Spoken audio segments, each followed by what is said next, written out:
Hi, welcome back to this briefing on the basics of K-12 public education in the United States. The briefing makes 4 key points: that the purpose of public education is contested, that the system is highly decentralized, how well our schools are doing depends on who you ask, and improving our schools is a serious management challenge.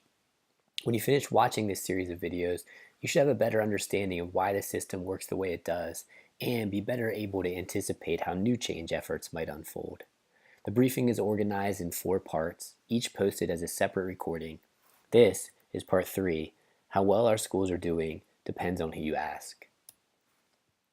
Take a few seconds to look at the headlines pasted on this slide.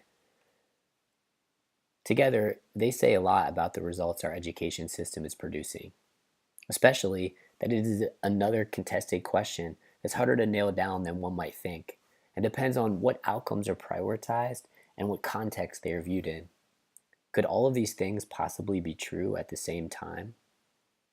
It is particularly difficult in this portion of the briefing not to bring in my own interpretation, but I'll try to make 4 points that I believe are pretty well supported.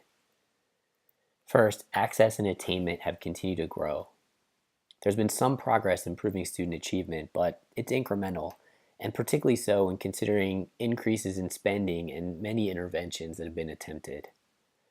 Racial and socioeconomic disparities remain stark and persistent, and there's a big gap between what the system is promising and what it is producing. The 20th century trend of more schooling for more people continues in the 21st. The national graduation rate hit an all-time high of 82.3% last year and is up more than 10% since the turn of the century. Turning to college enrollment, the total undergraduate enrollment in degree-granting post-secondary institutions increased 31% from 13.2 million in 2000 to 17.3 million in 2014. And degree attainment. According to the Pew Research Center, today's young adults are the best educated generation in history. 34% of 25 to 32-year-old millennials have a bachelor's degree or more, compared with 25% of Gen Xers, and going back 2 generations, 13% of the silent generation, those born between 1925 and 1945, comparing these groups when they were the same age. Finally, about 10% more children are participating in pre-K and early childhood programs since 1990. Though these percentages have not changed much in recent years, that increase has flattened out and still significantly lag behind other nations in the OECD. In their public education primer, Kober and Usher interpret the tables on this slide as follows. Since the early 1970s, reading and math achievement has increased for younger students, but has not improved significantly for high school students, according to long-term data from the National Assessment of Educational Progress. I chose these charts because they look similar to most that I've seen in my career related to student achievement. But what to make of this flat or maybe incrementally improving trajectory? I suggest doing your own scan of articles and op-eds to see a variety of more or less generous interpretations of this data, as well as other achievement results, including those that compare the US system often unfavorably to other countries. For example, in 2012, 29 countries outperformed the US on the PISA in math and 22 in science. While there actually are some reasonable arguments for a more positive interpretation, it's safe to say, in any case, that improvement has not been transformational or dramatic. This despite increases in spending. From 2002 to 2012, current expenditures per student increased by about 5% in constant dollars to $620 billion. And this doesn't account also for the significant investments that many private philanthropies have made in trying to help school districts improve their outcomes. Finally, I want to just mention here that it's important to keep in mind that student test scores are just one important outcome measure. But at least from my experience, looking at other indicators, we would see similar patterns, what I would characterize as incremental progress and pockets of success. It is impossible to understand the way education policy has evolved in our country and continues to be contested without considering the deep impacts of race and class.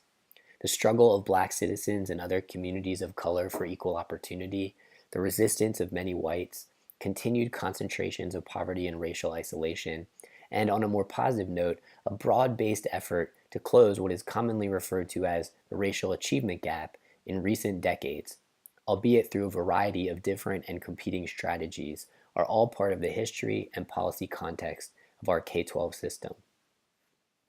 Latino and Black students have made the biggest gains in graduation rates and have been key drivers in raising the rate nationally. But persistent disparities in outcomes exist across virtually every measure, including attainment, test scores, graduation rates, attendance, suspensions, GPAs, and advanced course completion. This is true in the context of changing demographics. Since 2014, the majority of students attending public schools in the United States are Latino, African American, Asian, or American Indian. At the same time, there has been an increase in the percent of students from low-income families. The percent of students qualifying for a free or reduced price lunch subsidy has increased from 38% in 2000 to 51% in 2013. It's important to note that this is not the same as the percent of students living in poverty. That number is closer to 20%. But the free and reduced price lunch number does give us a reasonable proxy for the percent of students living in low-income households or attending schools and districts where the vast majority of students are low income to the point where the district has extended this subsidy to all students.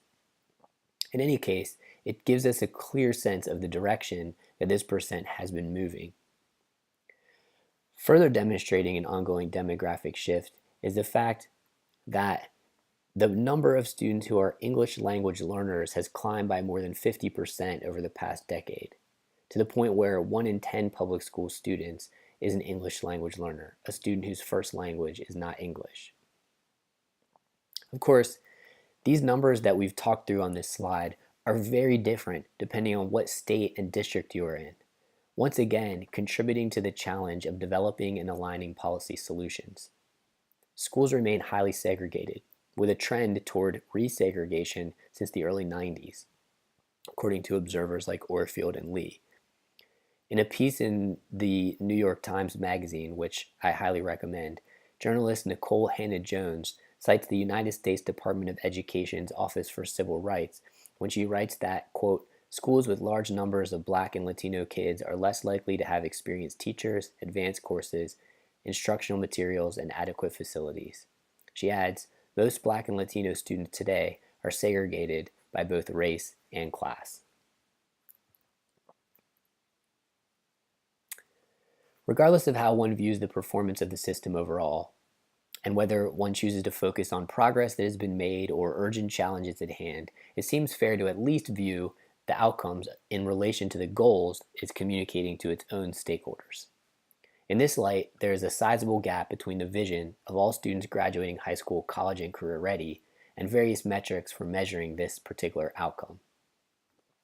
Using test results from the National Assessment of Educational Progress, or NAEP, you can see on this slide that just about 39% of students are scoring at college-ready levels in math, and 38% are scoring at what's considered a college-ready benchmark in reading. The ACT and SAT have also made efforts to correlate score thresholds with performance in college. This slide shows on the right graphic that for the ACT, only 28% of students who took the test in 2015 met college-ready benchmarks in each of the four subject areas. Looking at this question from a different angle, not related to standardized tests, the Education Trust looked at high school transcripts and found that, according to their analysis, just 47% of American high school graduates completed what they would consider to be a college or a career-ready course of study. So, setting aside whether one agrees that college readiness for all students is the right target, if it is the target that schools are striving for, it appears there is quite a long way to go. This concludes the third section of our briefing. Take a few minutes to focus on your own perspective of how well our schools are working. What outcome or outcomes do you think are most important? How would you summarize the performance of the system in just a few words?